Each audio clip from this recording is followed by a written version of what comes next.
Hello welcome dear students. DRDO के अंदर अपना जनरल साइंस का वेटेज है। जैसा कि आपको पता है कि अभी न्यू अपडेट के अकॉर्डिंग आपके 40 क्वेश्चन आएंगे, तो ठीक ठाक अपना वेटेज है जनरल साइंस का।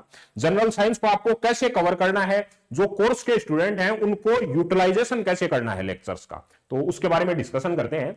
जैसे अपने जो मैं आपको यहां पर आपको बताया कि कंबाइंड अपना जो कोर्स है, टेक प्लस नॉन टेक दोनों कंबाइंड है या फिर इंडिविजुअल है, जिसके अंदर ओनली आपका नॉन टेक का है। दोनों में से जिस भी कोर्स के अंदर आप इनरोल हैं या फिर जो स्टूडेंट इनरोल नहीं भी हैं, जो अपना सेल्फ प्रिपरेशन भी कर रहे हैं, उनको भी एक बेसिक आइडिया लगेगा इसके बारे में। तो सबसे पहले तो मैं आपको लेक्चर्स को आपको यूटिलाइजेशन कैसे करना है उसके बारे में, कैसे आपकी स्ट्रेटजी होनी चाहिए कवर करने की। जैसे यहां अपने कोर्स के अंदर फिजिक्स के आपके सामने 33 लेक्चर्स हैं, मतलब आपके सामने जो टोटल नंबर ऑफ क्लासेज हैं 33 क्लासेज हैं।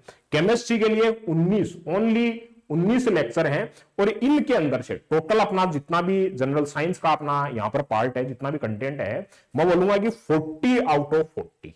कितने? 40 आउट ऑफ 40 डीआरडीओ का एग्जाम दे के आ जाना, आरआरबी, जेई और एएलपी का सब यहां जो नोट्स हैं उनमें से आपको दिखाऊंगा हर क्वेश्चन, चाहे वो जेई का हो, चाहे एएलपी का हो, चाहे डीआरडीओ का हो, सब नोट्स में से एज इट इज, चाहे 1 महीने बाद हो, 2 महीने, 3 महीने बाद, जब भी एग्जाम होगी एज इट इज मिला लेना इनके अंदर। ठीक है, तो फिजिक्स के अंदर 33 लेक्चर है, केमिस्ट्री में आपके 19 लेक्चर हैं, और बायोलॉजी के अंदर कुछ ऐड होंगे, तो मैं लगभग मान लेता हूं 1-2 लेक्चर और आप ऐड करके चलो, 19-20 मान करके चलो, तो लगभग अपन ऐड करके चलते हैं। तो अभी प्रेजेंट के अंदर आपके पास में रिकॉर्डेड फॉर्म के अंदर 71 लेक्चर प्रेजेंट है। कुछ स्पेशल क्लासेज क्या, जैसे कुछ कॉन्सेप्ट हैं जिनको अपने को इन डीप देखना है, उनके लिए आपको हर के अंदर फिजिक्स में भी, केमिस्ट्री में भी, बायोलॉजी में भी अलग से स्पेशल क्लासेज, वो इन लेक्चर्स के अलावा है। लेक्चर्स हैं उनकी अपनी को पूरे पेपर जो आपको नोट्स प्रिपेयर करने हैं उनके बाद में स्पेशल कॉन्सेप्ट है, उनको इन डीप जिनको देना है आपको। जैसे फ्लेमिंग का लॉ अगर पूछा जाता है तो स्पेसिफिकली आपको फिजिक्स के स्पेशल सेशन में अलग से आपको जो फोल्डर बना करके दिया गया है, केमिस्ट्री के अंदर भी और बायोलॉजी के अंदर भी, उनको आपको लेक्चर के बाद में कवर करना है, या फिर ड्यूरिंग लेक्चर भी आपको मैंने जब भी बोला है कि यहां पर अभी आपको स्पेशल सेशन देखना है, उस टाइम पर आप वहां पर शिफ्ट हो सकते हो। सबसे पहले लेक्चर कवर करने हैं। अब टोटल नंबर ऑफ लेक्चर यहां पर 71 आपके प्रेजेंट हैं, इसके बाद में कुछ स्पेशल क्लासेज हैं, टोटल ऐड भी करके चलूं मैं आपको स्पेशल क्लासेज। कुछ अगर स्किप भी करते हैं, जो इंपॉर्टेंट कॉन्सेप्ट है उनको भी अगर कवर करते हैं, लगभग एक रफ आइडिया मानकर चलूं 80 क्लासेज आपके सामने प्रेजेंट है। आपको 1.5 महीने का टाइम इंटरवल, जो अपना 45 डेज के अंदर कैसे कवर करना है इनको। 80 क्लासेज हैं, आप स्पीड जो अपनी लेक्चर के ड्यूरिंग रहती है, आप 2x स्पीड पर भी देखोगे तब भी आपके लिए कंफर्टेबल है। तो आप इजीली जो 80 क्लासेज है उनको आप पर डे 2 क्लासेज आराम से कवर कर सकते हैं।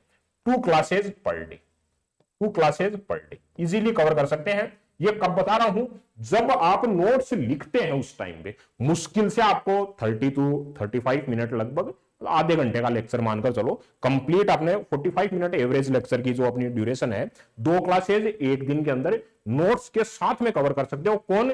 जो ऑलरेडी जॉब के अंदर हैं उनके लिए बता रहा हूं, जो फ्री हैं वो अपना और भी एडिशनल टाइम है, लेकिन 2 क्लासेज इनफ, आप नोट्स के साथ में प्रिपेयर कर सकते हो 2 क्लासेज को। तो लगभग आप मानकर चलो कि 40 क्लासेज जो आप हैं, लगभग आप ये मानकर चलो कि 80 क्लासेज कवर करने में आपका 40 डेज का लगभग टाइम ड्यूरेशन है। उसके बाद में जो नेक्स्ट 5 डेज बचते हैं, उनके अंदर आप उनको रिवाइज करके अपना जो एडिशन है, नोट्स का एडिशन, वो इजीली कर सकते हो। तो क्लासेस को कवर करने की आपकी क्या स्ट्रेटजी होनी चाहिए, उसको आपको ध्यान में रखना है कि बहुत ज्यादा इलोंगेटेड नहीं है, जितना रिक्वायर्ड है। एक अगर सिंगल वर्ड भी लिखा गया है तो वो भी आपको रिक्वायर्ड है एग्जाम के लिए, उसी वजह से लिखा गया है। कोई भी एडिशनल डाटा नहीं है, जितना एग्जाम में रिक्वायर्ड है, ना उससे कम और ना उससे ज्यादा, एग्जैक्टली जितना चाहिए है उतना आपको मोस्ट प्रिसाइज वे के अंदर लिख कर दिया गया है। नोट्स आपको बाकायदा पैनल की पीडीएफ बना करके पूरा अपना कंप्लीट फिजिक्स का, कंप्लीट केमिस्ट्री का, कंप्लीट बायोलॉजी का, और इन बिटवीन अपने क्लास टेस्ट भी प्रेजेंट है यहां पर। फिजिक्स के अंदर आपके क्लास टेस्ट सिंगल अपना एज ए क्विज आप मान सकते हो कि अपना अकेला यूनिट डायमेंशन कंप्लीट हो गया तो यूनिट डायमेंशन पर अकेले क्वेश्चन कर लिया आपने, क्लास कंप्लीट होने के बाद में आपका एज ए टेस्ट हो गया। अच्छा, टेस्ट सीरीज अलग से है इनके अलावा। क्लास टेस्ट अलग है, जो लेक्चर के अंदर ऑलरेडी कोर्स के अंदर प्रेजेंट है। जो टेस्ट है उनका वीडियो सॉल्यूशन आपके सामने प्रेजेंट है, वो तीनों सब्जेक्ट के लिए जो लगभग अपने 15 प्लस टेस्ट हैं, क्लास टेस्ट हैं, वो आपके कोर्स के अंदर इनरोल्ड हैं। ठीक है, ये तो अकेले क्लासेज के लिए बता रहा हूं कि यहां पर एक क्लासेज प्रेजेंट आपकी total lecture 70 plus lecture present है। इसके बाद में आपका जो स्पेशल सेशंस, जो स्पेशल जो आपके कॉन्सेप्ट हैं उनको इन डीप देने के लिए, और उसके बाद में क्लास टेस्ट आपकी। ठीक है, तो सबसे पहले तो आपको लेक्चर कवर करने हैं। बहुत ज्यादा लेक्चर नहीं है आपकी भाई, 2 घंटे 3 घंटे का टाइमिंग है, तो आप सिंगल लेक्चर भी कवर नहीं कर पाओ। मुश्किल से 40 से 45 मिनट का सिंगल लेक्चर है, तो आप 2 लेक्चर्स जो है 2 क्लासेज हैं इजीली कवर कर सकते हो। ठीक है ना, तो अपना जो प्लान है उसके अकॉर्डिंग प्रिपेयर करना है कि एटलीस्ट आप 45 डेज के अंदर अपने कंप्लीट नोट्स प्रिपेयर कर लो, प्लस 5 डेज के अंदर अपनी शॉर्ट शीट प्रिपेयर कर लो। शॉर्ट शीट प्रिपेयर कर लो। जिन्होंने प्रिपेयर कर लिया है वो अभी से अपना है टेस्ट प्रैक्टिस करना शुरू कर देंगे, या फिर जो स्टूडेंट पहले इनरोल्ड हैं, जिन्होंने पहले अपना कंप्लीट किया हुआ है, उनको जस्ट टेस्ट सीरीज पर जाना है। और ये टारगेट है 40 आउट ऑफ 40, मतलब सिंगल क्वेश्चन भी जो है वो आपका ना तो स्किप करना है ना गलत करना है, क्योंकि इस बार नेगेटिव मार्किंग भी है आपकी। तो क्वेश्चन है 40 के 40 क्वेश्चन है, यहां से आपके पूरे में से पूरे नंबर आने चाहिए जनरल साइंस में से। ठीक है ना, तो ये आपको एक जो अपना प्रिपरेशन का जो है लेक्चर को कवर करने की टेंडेंसी है इस टाइप से रखनी है, चाहे आप नॉन टेक में इनरोल हो अकेले कोर्स के अंदर, या फिर कंबाइंड आपका CBT 1 प्लस CBT 2, बहुत ज्यादा डिफरेंस नहीं होता आपका दोनों एग्जाम के अंदर।